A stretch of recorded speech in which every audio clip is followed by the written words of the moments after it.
안녕하세요. 방금 소개받은 카르도의 손경환입니다. 이전 발표들 되게 재밌네요. 그 SK텔레콤에서 한 이프렌드, 그리고 컴투스에서 하는 C2X 기반의 메타버스 NFT. 사실 제가 지금 대표를 맡고 있는 카르도는 그 가상자산 사업자 중에 하나고, 국내에서 가상자산에 기반한 비즈니스를 하는 법인들을 지금 타겟으로 비즈니스를 하고 있고요. 그래서 오늘 사실은 더벨로부터 NFT 메타버스를 주제로 하는 이 포럼에 발표자 제안을 받았을 때 어떤 얘기를 하면 좋을까라고 하는 이제 그런 고민에 있었고, 제가 대표를 이제 카르도 올해 1월부터 맡고 있는데 1월부터 지금까지 국내 법인들이 NFT랑 메타버스 관련된 비즈니스를 영위함에 있어서 저희와 컨택해서 논의했던 거 중심으로 해서 제가 작성해 보았습니다. 그래서 오늘 말씀드릴 주제는 NFT 생태계 조성 및 NFT 투자자 보호 방안이라고 하는 좀 큰 틀의 좀 주제를 좀 선정해 봤고, 그 밑에 하위단에 국내 가상자산 사업자 바스프 역할 중심으로라고 하는 소주제를 달아서 국내에서 NFT 메타버스 기반의 서비스를 제공하는 법인들과 국내 가상자산 사업자가 어떤 식의 협업을 할 수 있는지에 대해 설명드리고자 합니다. 여기서 가상자산 사업자, 그러니까 BASP라고 되어 있는데 영어로 하면 이제 Virtual Asset Service Provider고, 저희 업계에서는 바스프라고 하거든요. 그래서 혹시 발표 중에 바스프라고 하면 국내 가상자산 사업자다라고 인식하시면 됩니다. 오늘 말씀드릴 순서는 글로벌 NFT 시장 전반과, 그리고 국내에서 NFT 지금 비즈니스를 하고 있는 법인들이 어떤 형태를 가지고 있고 그들이 현재 노출하고 있는 리스크가 무엇인지를 간략히 설명드리고, NFT 사업자 그리고 국내 가상자산 사업자가 어떤 식의 협업을 했을 때 국내 NFT 메타버스 이런 비즈니스를 좀 더 빌드업 시키고 생태계에 조금 긍정적인 효과를 가지고 있을지에 대한 아이디어를 제시해 드리고, 세 번째로 이거를 종합해서 어떤 긍정적인 임팩트가 있는지에 대해서 종합 설명드리겠습니다. 앞서 발표하신 컴투스나 SK텔레콤은 거의 뭐 모든 분들이 아신다고 아실 거라 생각이 되고, 사실 카르도는 좀 생소하신 분들이 많을 것 같아요. 그래서 카르도에 대한 소개를 간략히 드리면, 저희는 올해 1월 24일자로 그 금융정보분석원 FIU로부터 국내 가상자산 사업자 신고 수리를 완료했고, 저희의 메인 비즈니스는 디지털 에셋 보관 관리를 하고 있습니다. 저희의 주주사로는 NH농협, 엑슬란트, 갤럭시아 머니터리, KICC, 아토니 저희 주주사로 있고, 5개 기업이 디지털 에셋 비즈니스를 같이 한번 잘해보자 라는 측면에서 카르도를 설립을 했고요. 저는 카르도 대표 맡은 거는 올해 1월이고, 이전에는 이제 금융감독원에서 은행 감독검사 업무 많이 했고, 그리고 리서치도 조금 했습니다. 네. 앞서 그 NFT 시장에 대해서 간략히 설명도 해주셨는데, 사실 NFT 글로벌 마켓의 거래 금액을 살펴보면 꾸준히 증가하는 추세였다가 올해 한 4월, 5월쯤 피크를 찍고 이제 전반적으로 빠지고 있거든요. 근데 이제 많이 빠지긴 했는데 그래도 완전히 주저앉은 건 아니고 일정 수준 이상은 유지하고 있다 정도로 보시면 되고, 이유는 가상자산이나 NFT 가격이 빠진 것뿐만 아니라 지금 러시아 우크라이나 전쟁, 그리고 미국에서 금리 인상 등 이제 다양한 뭔가 거시경제적 변수가 있다 보니까 위험자산 하락과 함께 이제 거래 규모도 빠지고 가격도 빠지고 이제 이렇게 하고 있다고 이제 보시면 되는데, 저 앞서 설명 들으셨겠지만 NFT랑 메타버스는 어찌 보면 이제 미래에 거의 모든 기업들이 먹거리로 생각하고 있고, 그런 비즈니스는 죽지 않을 거다라고 하는 이제 기본적인 철학을 가지고 있습니다. 그러면 국내에서 NFT 사업을 영위하는 법인들은 우리가 흔히 알고 있는 오픈시 등의 글로벌 NFT 마켓과 어떻게 다르냐라고 하면, 제가 노란색으로 밑줄 그은 부분을 좀 보시면, 사전에 민팅된 NFT를 사업자 지갑에 보관한 상태에서 자체 플랫폼을 통해서 판매를 하고, NFT 판매에 따라 수취한 가상자산을 사업자 지갑에 보관하고 있습니다. 사실 아시는 분들은 아시겠지만 암호화폐에 대한 지갑은 다 개인 베이스 지갑이지 법인 지갑이라고 이렇게 꼬리표가 달려있는 지갑은 없습니다. 이제 그러다 보니까 현재 법인에서 이런 가상자산 사업을 영위할 때 법인의 누군가가 개인 지갑을 만들고 그 개인 지갑을 법인으로부터 법적 계약에 근거해서 법인 지갑이다라고 이제 이름표를 달고 그 개인 지갑으로 활용을 하고 있거든요. 이제 그렇게 하다 보니까 그 크게 세 가지 리스크에 노출이 되는데, 첫 번째는 NFT 보관 관리하는 리스크가 발생하게 되고요. 그 사전에 민팅된 NFT를 개인 지갑에 보관하다 보니까 해킹 리스크, 해킹 등의 보안 리스크에 노출이 되고, 그리고 요즘 자본시장에서도 많이 발생하고 있는 횡령도 사실은 그 개인 지갑에서 가상자산 이전, NFT 이전이나 가상자산 이전이 훨씬 더 쉽기 때문에 내부자 리스크에 노출되어 있다라고 보실 수 있고,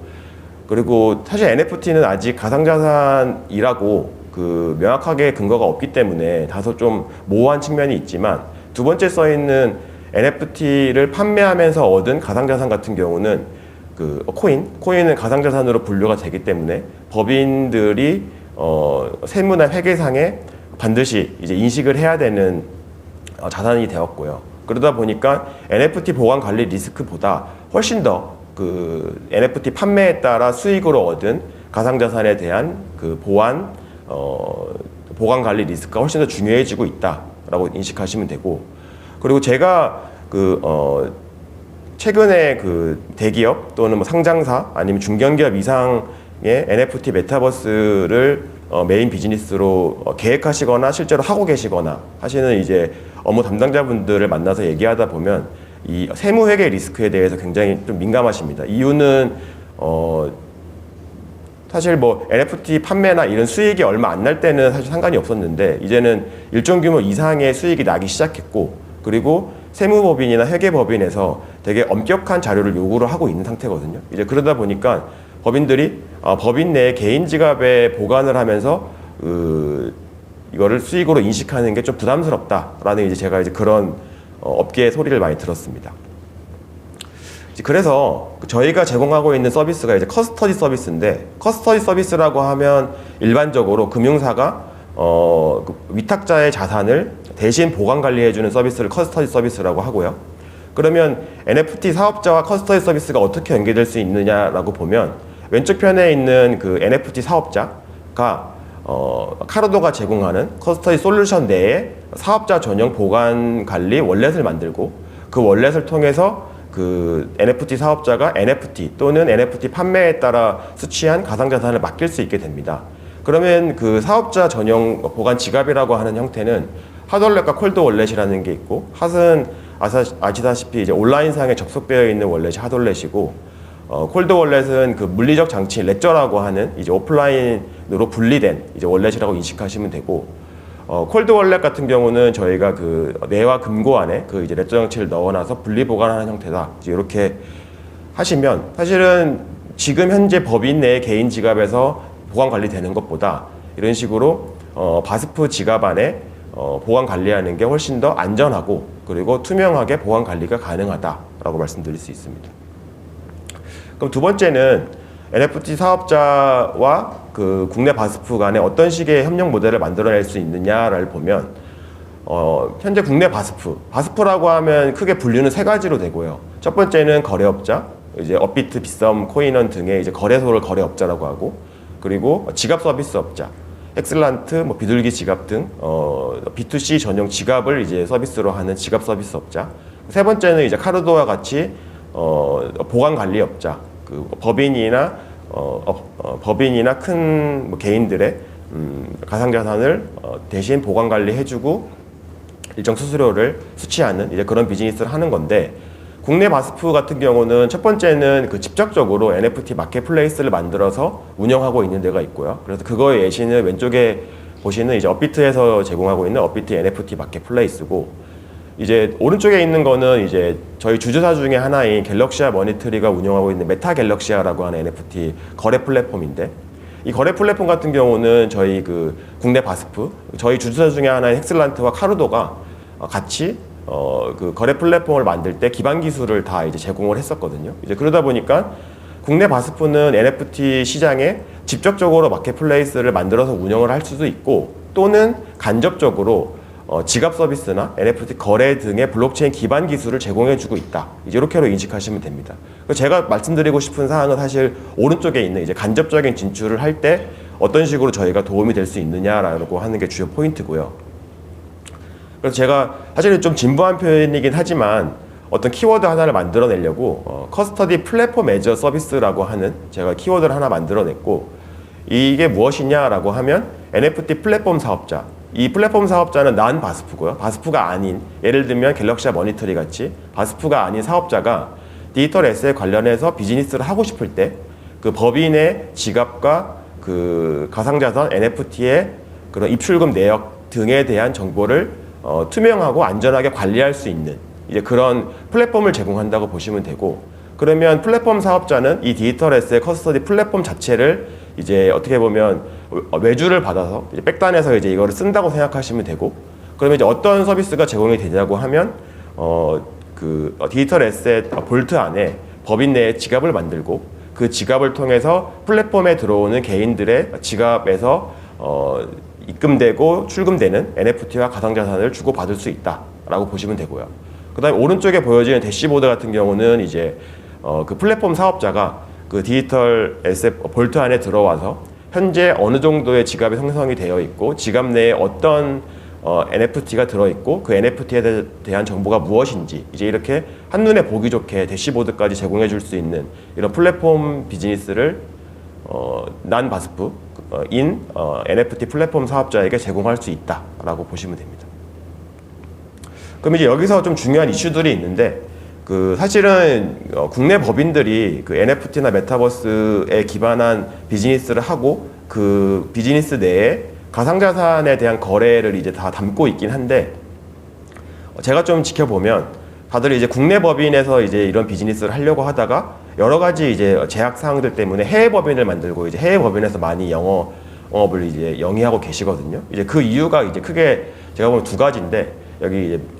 노란색으로 밑줄 친 고객 확인 제도랑 트래블 룰, 이 두 개가 사실은 좀 어떻게 보면 이제 국내 법인들이 좀 비즈니스를 함에 있어서 좀 제약 요소가 좀 있습니다. 사실 아까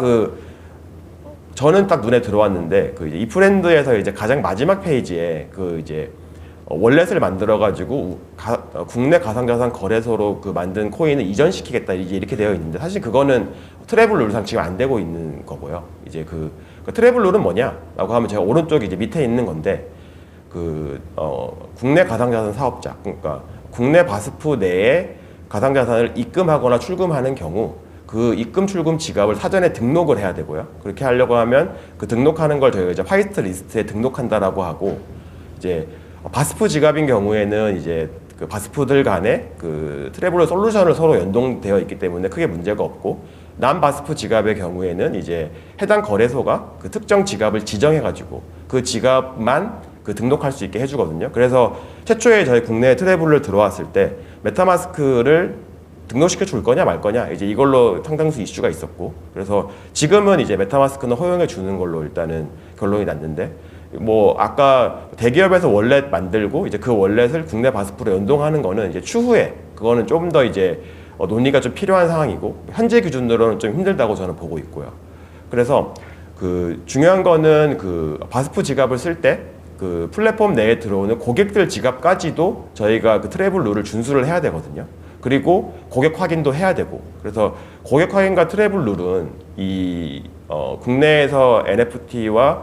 메타버스 비즈니스를 하는 법인들은 반드시 숙지해야 되는 사항이고, 이 사항은 국내 바스프와 같이 협업 체계를 갖추면 충분히 슬기롭게 풀어낼 수 있는 문제다라고 생각하시면 됩니다. 그래서 방금 제시해드린 커스터디 플랫폼 매니저 서비스, 저희가 제공하는 이 플랫폼을 국내에서 NFT 메타버스 사업을 영위하시는 분들이 활용하게 되면 어떤 장점이 있느냐라고 하면, 첫 번째는 안전하고 투명한 NFT 생태계 조성을 할 수 있다. 이유는 법인들이 투명하게 가상자산과 NFT를 관리하기 때문에 제3자에 의해서, 그렇기 때문에 이제 보안 리스크와 이제 내부적 관리 리스크가 해소가 되고, 그리고 입출금 내역까지도 제3자가 관리해주기 때문에 굉장히 투명하게 관리된다. 그렇게 하면 NFT 사업자의 사업성이 투명해지면 NFT 생태계 자체도 같이 제고될 수 있는, 생태계의 신뢰성마저도 제고될 수 있는 형태고, 저희가 제공하는 이제 가상자산 이제 출금 프로세스는 어떻게 되냐면, 출금을 할 때 법인 내에 최소 3인이 이제 인발부를 해야 되는 거고요. 출금 신청자가 자산가산을 어떤 특정 지갑 주소로 출금한다라고 신청을 하게 되면 출금 승인자 2인 이상이 같이 이제 승인 프로세스에 따라 가지고 승인 버튼을 눌러줘야 되고, 그리고 마지막 단에 바스프가 마지막에 최종 승인 확인을 눌러줘야 해당 지갑으로 트랜잭션이 완료된다라고 하면, 사실 법인에서 개인이 모든 거래를 혼자 단독으로 수행하는 것보다 법인 내에 다수가 인발부되고, 그리고 국내에서 가상자산 라이센스를 받은 업자까지 마지막에 최종 컨펌을 해주는 출금이라면 누구나 믿을 수 있는 출금이다라고 이제 인식할 수 있고, 이렇게 출금이나 입금되는 내역들은 모두 다 오른쪽 아래 표 보시는 바와 같이 다 전송 내역이 다 저장이 되고 수량, 일시, 주속, 트랜잭션 아이디까지도 모두 다 기록이 된다. 사실 이런 모든 게 뭐 예를 들면 뭐 이더리움 메인에서 쓴다고 치면 이더스캔 들어가면 다 볼 수 있는데, 이런 거를 보기 좋게 다 집적해가지고 특정 기간 동안에 있는 모든 정보들을 다 주게 되는 거다라고 인식하시면 됩니다. 그리고 세 번째는 이제 사실 이런 서비스를 지금 많이 기획은 하고 있는 것 같은데 아직 본격화된 비즈니스는 없는 것 같은데, 오른쪽 아래 보시면 NFT에 대해서 진위성을 이제 누군가 인정해주는 서비스. 사실 NFT 진위도 뭐 이렇게 트랜잭션 히스토리 따라가면 이제 알 수 있긴 있거든요. 근데 이제 개인들이 그런 것까지 모두 다 이제 알기는 좀 기술적으로 어렵다 보니까 누군가 제3자가 NFT 진위까지도 이제 확인을 해주고 그 진위가 완료된 NFT를 법인 지갑에 안전하게 보관하고, 이런 시스템까지 갖춰진다고 하면 어떻게 보면 이제 NFT를 안 좋은 목적으로 좀 누군가에게 사기를 치려고 한다거나 이제 그런 목적으로 접근하는 사업자들을 1차적으로 막을 수 있는 수단이 될 수 있다라고 저는 이제 보여지고, 그래서 왼쪽에 보시는 세 가지 국내 가상자산 사업자 같은 경우는 정보보호관리 체계라고 하는 ISMS 인증 심사를 반드시 통과해야 되거든요. 그래서 이제 그 심사 안에 지갑을 어떻게 관리하고 지갑에 대한 보안 수준이 어떻게 되고, 그다음 네트워크 인프라가 어떻게 되는 등 이제 모든 내규와 관리 체계들에 대해서 다 이제 인증 심사를 받기 때문에 금융기관 수준의 보안 관리 체계를 보유한다라고 말씀드릴 수 있고, 그리고 앞서 말씀드렸다시피 다수의 서명, 법인 내에 최소 3인 이상이 인벌브돼서 지갑에서 가상자산을 출금시킬 수 있기 때문에 전자지갑에 대한 보안성도 굉장히 높다라는 거고, 그리고 고객 확인과 트래블룰, 그다음에 자금 세탁 위험까지도 저희가 다 확인을 하기 때문에 투자자 보호에 일단 1차적으로 아직 법이 뭐 구체적으로 마련되지 않은 상황에서 1차적으로 국내 바스프의 지갑을 활용하는 게 투자자 보호에 충분히 기여할 수 있다고 이제 판단이 되고요. 그래서 NFT, 가상자산 관련된 사업자의 보유 자산을 제3자가 분리보관하고 유통관리를 하는 게 어떻게 보면 이 생태계를 조성하는 데 있어서 가장 필수적인 요소라고 저는 보고 있고, 이는 이제 바로 투자자 보호랑 직결되기 때문에 이런 사항들은 이제 향후에 만들어질 디지털 자산 기본법이나 아니면 현재 저희가 가지고 있는 특정 금융 거래 정보 등의 정보 이용 및 보고 등에 관한 법률 안에 적절히 잘 들어가서 이런 사항들이 모두 구비가 된다고 하면 국내에서 NFT 메타버스를 메인 비즈니스로 하는 사업자와, 그리고 NFT나 메타버스 상에서 가상자산을 이용해서 뭔가 재화나 서비스에 대해서 사고 파는 행위가 안전하게 이루어질 거다라고 보면, 이런 측면에서 보면 NFT 생태계 활성화랑 NFT 투자자 보호에 충분히 바스프가 역할을 할 수 있다라고 저는 말씀드리고 싶습니다. 네, 이상으로 제 발표 마치도록 하겠습니다.